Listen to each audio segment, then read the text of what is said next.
வீட்டு window side வந்து ஒரு கேட் வந்துச்சா.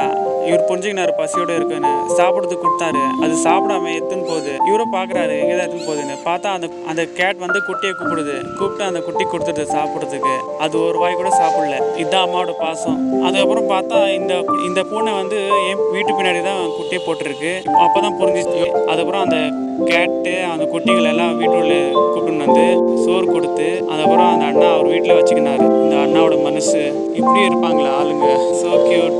நம்மளாம் அப்படிதான் அன்பா இருக்கணும் எல்லாரும் கூட. இது மாதிரி சொல்ல வராது.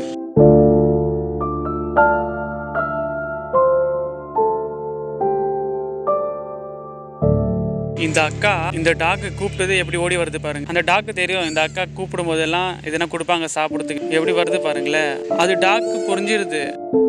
ஒரு டைம் ஃபேஸ் பார்த்துட்டாங்கன்னா அது கடைசி வரைக்கும் அந்த ஃபேஸ் வந்து மறுக்கிறது இல்லை. அவங்களோட அன்பு வந்து அவங்க மனசுக்குள்ளே வந்துடுது பாருங்களேன்.